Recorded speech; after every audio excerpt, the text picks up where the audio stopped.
vamos conhecer a Capela Árvore da Vida, que encontra-se aqui no interior do Seminário Conciliar de São Pedro e São Paulo. Construída por arquitetos de Braga numa colaboração multidisciplinar, aqui nós temos 20 toneladas de madeiras, todas sobrepostas. Não temos prego, não temos dobradiças. Aqui, somente a gravidade, criando condições favoráveis para o encontro com Deus. Essa capela é de reconhecimento internacional.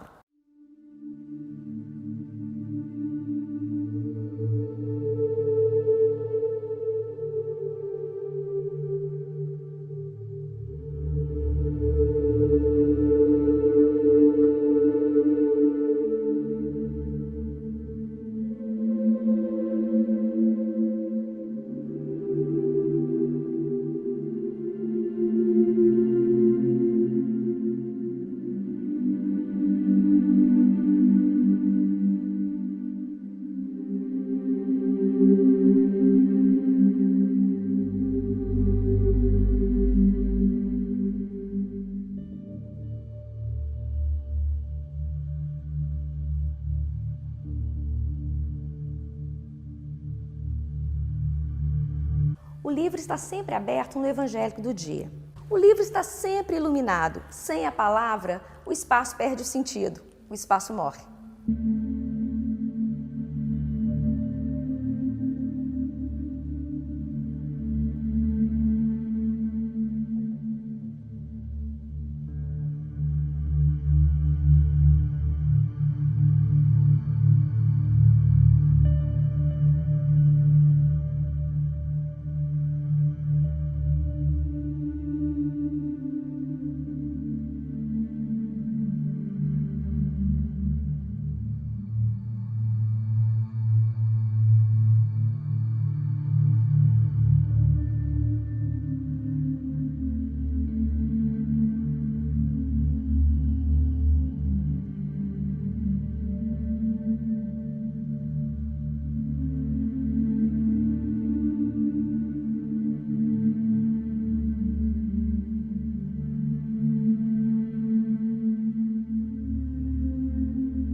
Aqui agora estamos com o padre Joaquim Félix para falar um pouquinho, contar um pouquinho para a gente de como surgiu a capela e do próprio conceito desse espaço. Esta capela que estão a ver nasceu em 2010, tem portanto 10 anos, e nasceu de uma necessidade de que a imagem da própria palavra de Jesus para o nosso tempo fosse como que investida da carne deste tempo. Estamos a falar aqui da Congregação de Muitas Artes. É uma obra que foi orientada pelos arquitetos Cerejeira Fontes, mas depois muita gente trabalhou aqui. Grandes e renomados artistas, não apenas portugueses, mas também, inclusivamente, de outros países e de outras expressões cristãs que não a católica.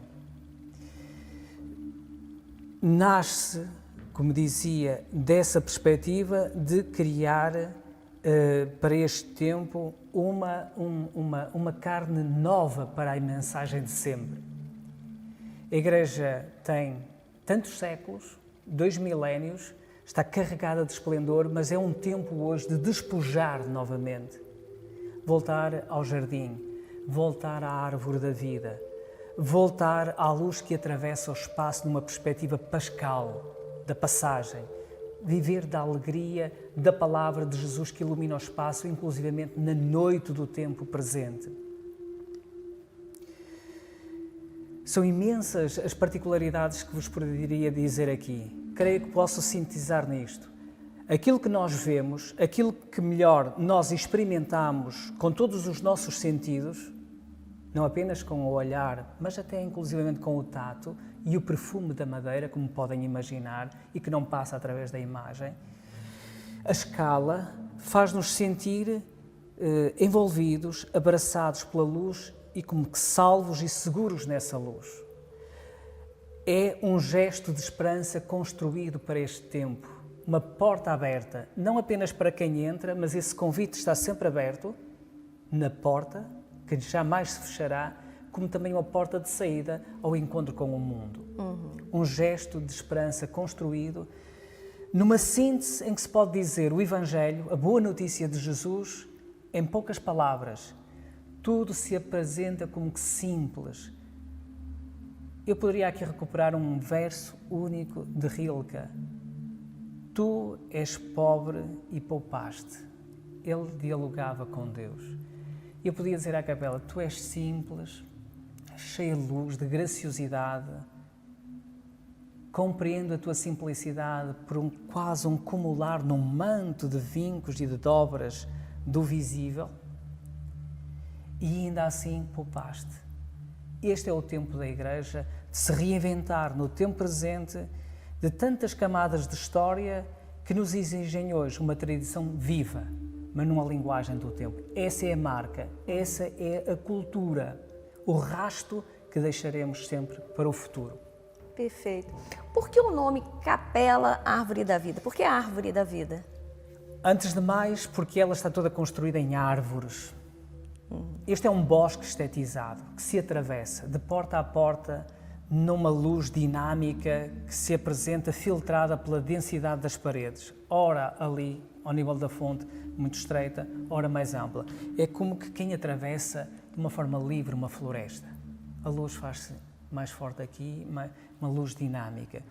Dentro do bosque, ainda assim temos atrás um tríptico da Árvore da Vida, e daí o nome, que está ligado a uma peça de teatro do primeiro dramaturgo, digamos assim, português, Gil Vicente, que escreveu, a determinada altura, ainda no século XVI, um auto que se chama O Breve Sumário da História de Deus. Começa com uma árvore, termina com uma árvore. No fundo é contar de forma sintética a história de Deus, num diálogo extraordinário.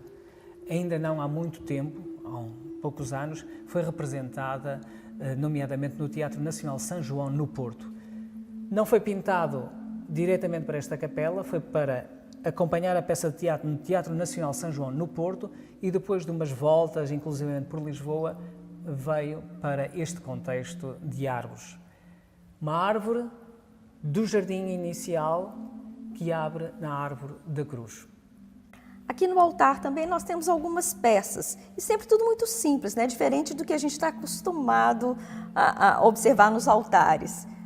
Isso tem algum significado também dentro desse contexto? Um altar para nós é Cristo, é uma pessoa, não apenas um objeto com este significado ou aquele. É uma pessoa, por isso nós ao passar diante do altar inclinamos ou beijamos no início. Este altar, que sobe numa perspectiva vertical com pedra rejeitada em pedreira, tem depois uma superfície horizontal construída em madeira de carvalho nacional. Está reunida com duas tábuas, tem ainda as manchas da unção. Eu falava ou referia-me à perspectiva da multissensorialidade com que se habitam os espaços. O que nós vamos encontrar aqui é precisamente isso. Não é uma arquitetura apenas para se ver, é para se tocar. Sim. Os olhos querem tocar, os ouvidos querem ver. De tal maneira que ainda encontramos as unções do óleo do crisma, porque as madeiras não têm verniz, não têm máscaras, não andam no carnaval aqui. E então absorvem e manifestam ainda com maior visibilidade precisamente sobre a natureza do sinal, aquilo que são. Sim. Cristo, o ungido do Senhor. Algo de muito importante é, como em toda esta arquitetura, aquilo que se calhar nós temos presente ainda do que é a arquitetura na definição de Le Corbusier, a construção dos volumes sob a luz, uma construção harmoniosa. Nós o que encontramos aqui é precisamente isso. A luz chega-nos a este bosque Mas tudo aqui é feito entre luz e sombra. E sombra. Sim. Luz e sombra. Não precisamos de andar com degraus, com pavimentos qualificados em termos de mosaicos ou de tapeçarias. E luz. Reparem já agora na questão da arte sacra, que é, de facto, um dos capítulos mais exigentes do nosso tempo. Uma peça do escultor norueguês Asbjørn Andresen. Ele faz o desenho, como dizia, muito simples, parece quase o ovo de Colombo, mas leva muito tempo para chegar àquela simplicidade que não é simplória, mas onde tudo se reúne por aquilo que é essencial, onde se despoja de todo o ornato. Como um cristal, para se tornar transparente, reúne milhares de anos, milhões de anos. O cálice, reparem, eu vou elevá-lo,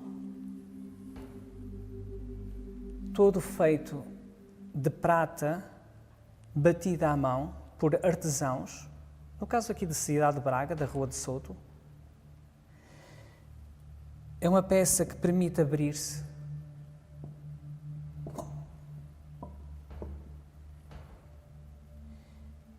um pequeno vaso para partículas, para depois para a Assembleia, e um vaso, que é o do vinho, que permite uma outra performance ritual.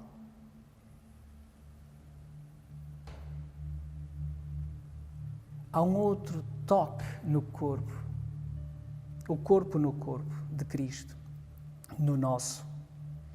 Quase como noutros tempos se bebia das fontes, ou as mães pegam nas crianças pequeninas, nas mãos. E, portanto, como a capela, sem pregos, referia, também tudo aqui está livre, inclusivamente as peças de arte sacra, as ditas alfaias para o trabalho da liturgia.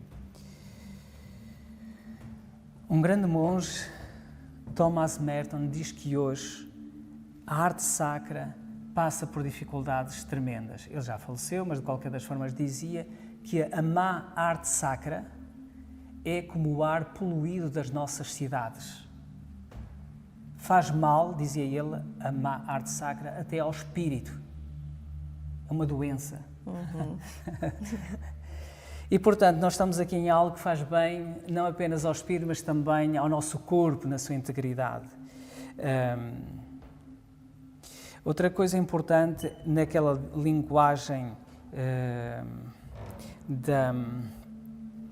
da sustentabilidade, esta capela está preparada porque se desmonta como o cálice a ir para outros contextos, habitar outros contextos. Se esta casa não corresponder à sua vocação a determinados séculos, daqui a 1350 anos, imaginem, muito tempo depois de nós, não é? Sim, sim. Pode ir para outro lado e ficará lá bem.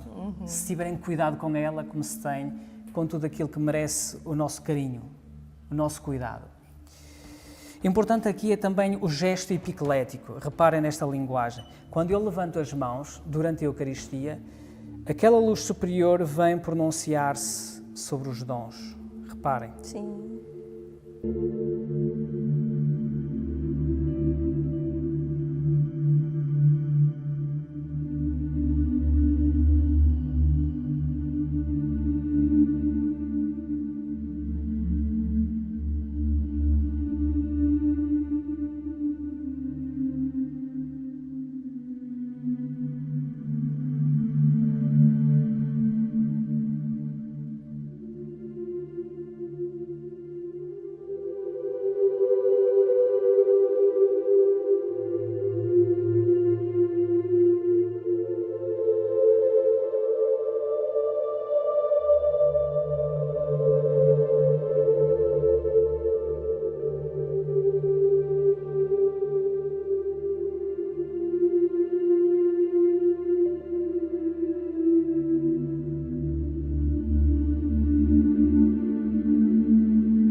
Aqui na capela também tem belíssimo órgão, que funciona, né, padre? Funciona. Este órgão, como disse, belo, até no superlativo, belíssimo, foi construído com o princípio construtivo. Este é um princípio que deve pautar todo aquele que é a construção de um espaço harmonioso. De contrário, podemos ir ao encontro deste, daquele, outro artista, e no final o que nós encontramos é quase uma galeria de arte. Reparem, o princípio é de acoplagem de elementos, de partes. O espaço não se faz de reunião de peças isoladas, faz-se como um caminho em que tudo dialoga sob o princípio dessa harmonia. Reparem, é um órgão, não é um órgão majestoso, não, é ajustado ao espaço. Mantém a simplicidade do Precisamente. espaço. Né? E muita da linguagem do espaço. Estamos num jardim estetizado, o jardim do Éden, estetizado. Ao falar de árvores, nós vamos encontrar aqui outras. Temos o pinho americano, não é? O carvalho nacional. Aqui encontramos, reparem, os tubos maiores de madeira são em carvalho francês, mas os lábios dos tubos de madeira são em acer. O teclado é em bucho e depois tem em ébano. Ainda nesta linguagem entre ambão em metal, tem um meio registro em metal.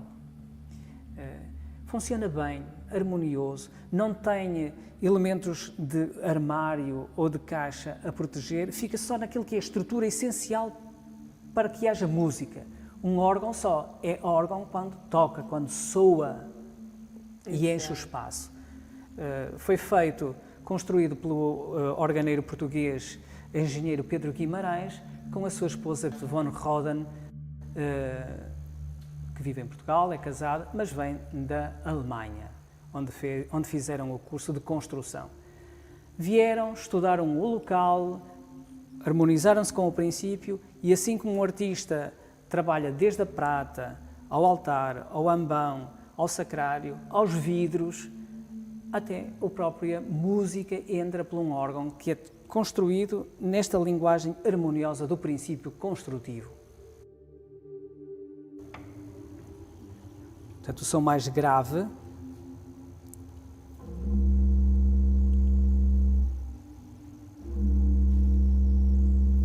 e mais agudo.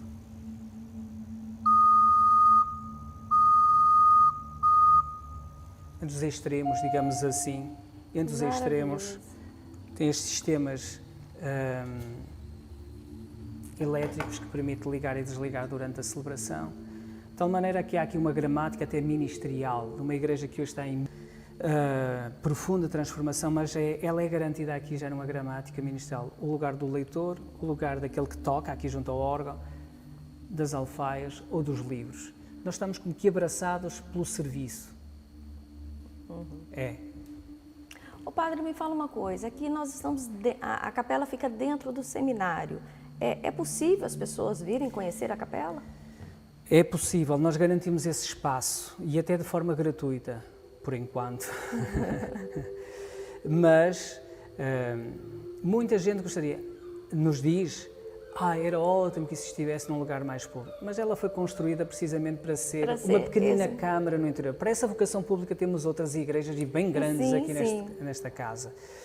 Mas, dado esse interesse pronunciado, à sexta-feira temos sempre 1 hora à tarde, em que temos sempre gente, desde as empregadas do seminário aos seminaristas, que fazem sempre a visita guiada. E é possível sempre ter aqui uma palavra de diálogo, de gente que vem, e vem sempre muito em função de uma escolha muito, muito particular. Não é um turismo de grandes massas, mas são pessoas que estão por dentro da área, é muito específico, vêm e gostam de dialogar, inclusivamente sobre o próprio cristianismo. Porque o que está aqui é uma metáfora de um cristianismo que se transforma, que se abre antes de mais por dentro a partir da escuta de uma palavra, de portas sempre abertas, que são sempre convites a entrar, mas também portas largas para sair e anunciar. Depois lá em cima vem esta clareira. Isto é uma clareira no bosque, não é? Sim. Em cima, na luz que se projeta num lençol que durante a noite fica, digamos que, derramado no teto, temos uma abertura sobre a cidade. É importante isto hoje. Um espaço de oração totalmente aberto, aberto não apenas a quem vive dentro da casa, mas aberto à cidade. Na cidade. E ao mesmo tempo traz as preocupações e as alegrias da cidade à oração. É estarmos aqui, estarmos ubicados, mas ao mesmo tempo em diálogo e tensão com o mundo, com a praça, com o fórum, com as ruas, com as pessoas. Isto é o que passa para além destas paredes que nós podemos imaginar se elas são verdadeiras paredes ou não. Porque elas não são um limite. Elas não são um limite, as paredes. São que nos permite ir para além. E tem tanto de janela de luz, quanto a matéria que aparentemente sustenta essa luz.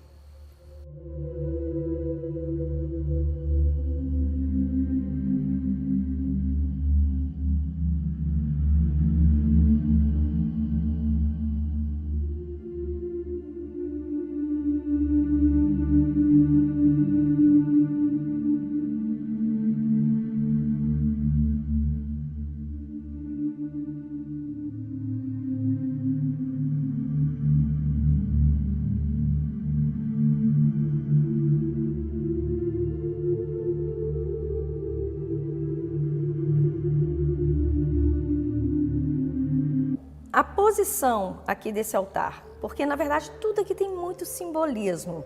Isso aqui também tem um significado aqui dentro da capela. Tem. Para tudo se procura um fundamento como raiz. E estamos sempre para além do simbolismo. Há uma atmosfera que se cria. E na forma como se implanta um ambão, a mesa da palavra, a forma como ela pode ser trabalhada, faz-nos entrar dentro dessa atmosfera. Reparem, nós estamos diante de uma mesa de palavra, um ambão, em metal, todo vazado, todo cheio de luz. Não é um túmulo vazio, é um túmulo cheio de luz. Uma grande pedra, que já hoje serve de supedâneo ou escabelo do leitor. Quando o leitor vem, não fica anulado por esta criação. No caso do Asbjørn Andresen. Não, toda a performance do leitor está presente, toda a sua corporeidade, todo o seu dizer, toda a atmosfera sonora que cria em função da palavra que lê. Foi implantado, no caso, a sul, porque entramos dentro de uma grande tradição, que hoje até particularmente deve ser valorizada. É uma tradição que remonta à Palestina, aos primeiros tempos da Igreja, em que o lugar da proclamação do Evangelho era colocado do lado sul, porque era do lado onde, na distribuição das pessoas na Assembleia, correspondia a uma divisão a sul as mulheres, a norte os homens, em função do corredor que se dirigia em ordem à iconóstase. Na medida em que as mulheres foram as primeiras a anunciar o Evangelho de Jesus, Maria Madalena, aquelas Marias que vão pela manhã cedo ao túmulo, são elas as primeiras a anunciar o Evangelho. Nessa memória feminina da proclamação do Evangelho, colocam o ambão do lado sul. Quem for a Roma, por exemplo, Santa Maria em Cosmedin, Santa Sabina, São Clemente, só para ter uma referência assim, se calhar por mais visita, encontra o ambão do Evangelho colocado do lado sul. Que é esta luz que vem por trás, a luz sul, que cai de forma vertical, de uma forma abundante, como um jorro de luz que cai a esta hora do dia.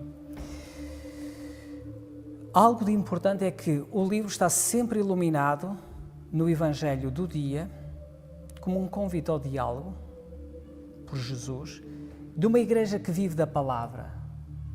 E ainda mais na valorização, por esta referência, do papel da mulher ou das mulheres hoje na igreja.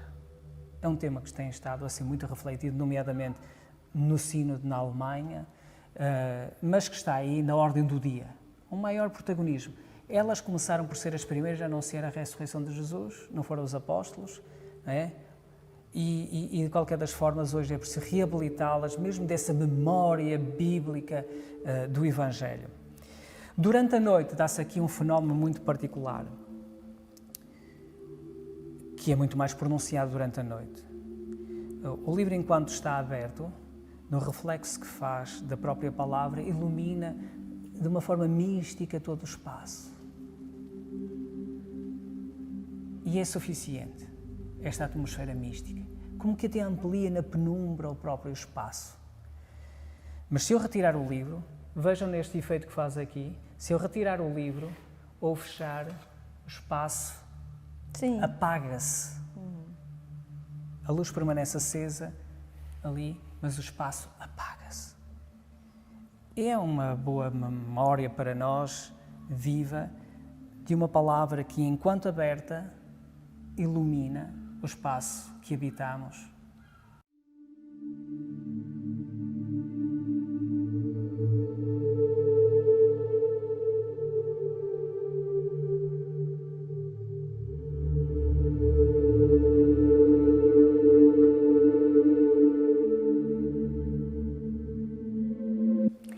Esse espaço para a gente aqui, explica um pouquinho, porque essa tonalidade cinza, ela é pesada para um ambiente que é leve. Tem um significado?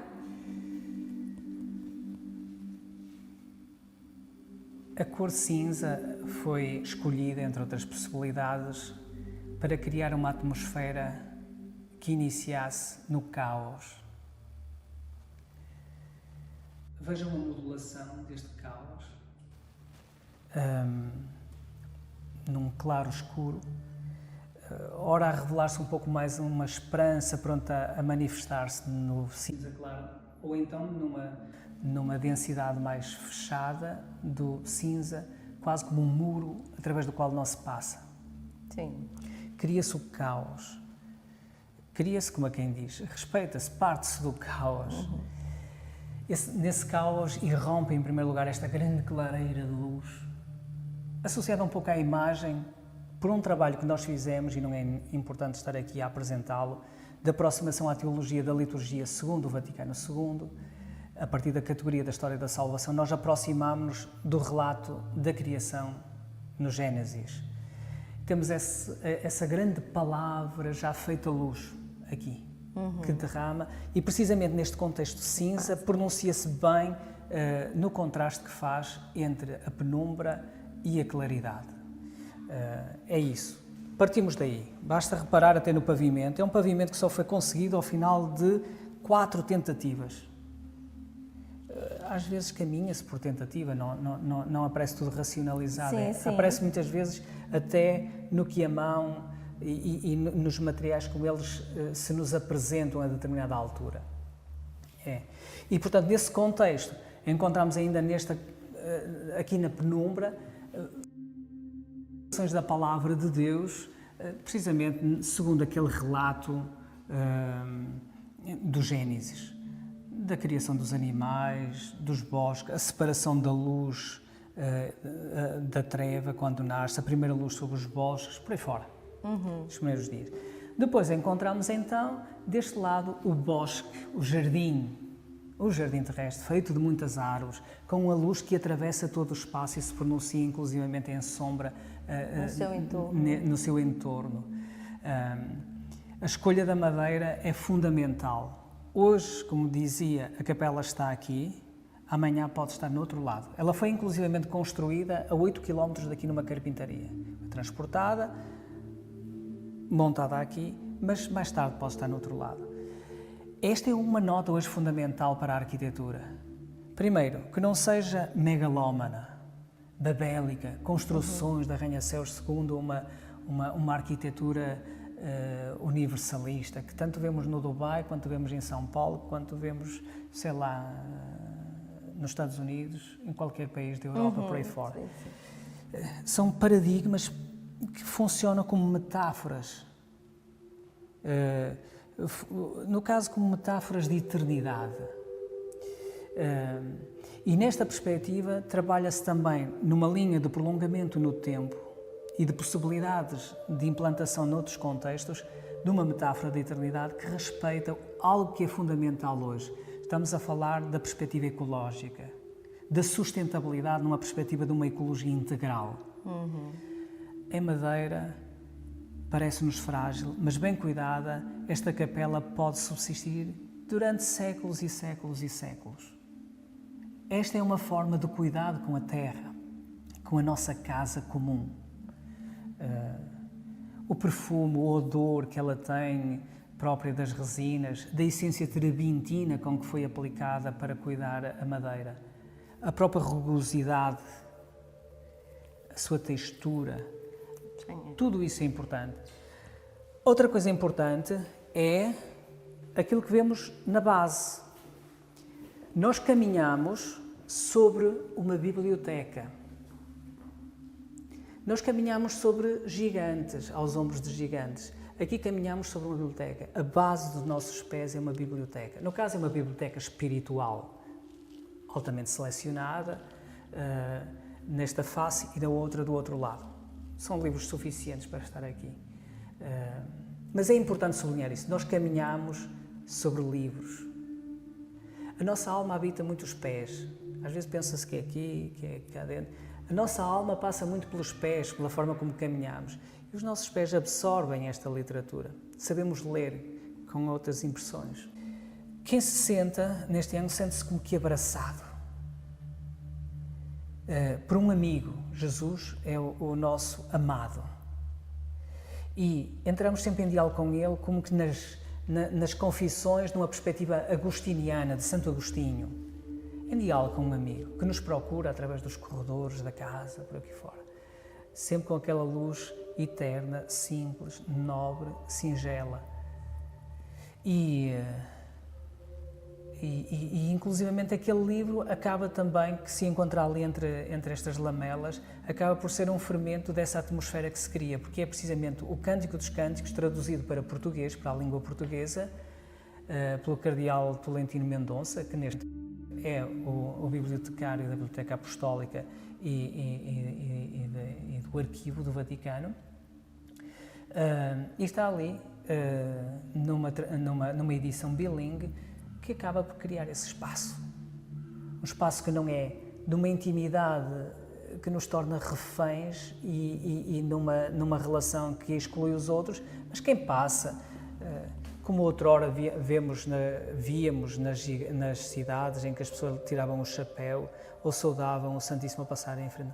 Aqui nós passamos, a porta está aberta, mas temos outros trabalhos a fazer, saudamos, vamos. E, se quisermos, como num poema da Sofia de Melo Braina, que dizia que quando nós nos sentimos amados e vistos, nós colocamos em todos os nossos gestos seriedade e risco. E é isso que, de uma forma assim muito final, vos dizia. É como que um querigma, algo de sintético que reúne a mensagem de séculos de uma pessoa e hoje se apresenta sempre na mesma novidade dessa palavra e dessa boa notícia de Jesus e de quem o quiser seguir e escutar.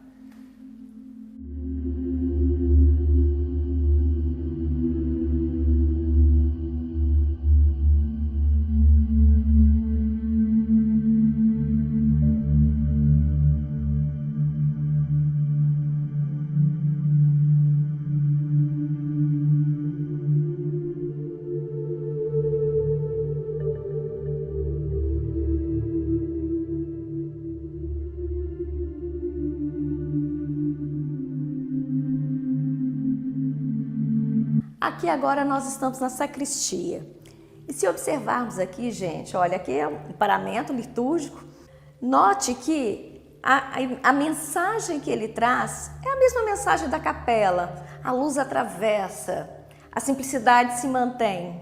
E as cores litúrgicas que compõem a paramenta são feitas com ágatas vindas do Brasil e as cores, cada uma tem o seu significado dentro da liturgia. E observem como que elas também mantêm, olha, a transparência da luz.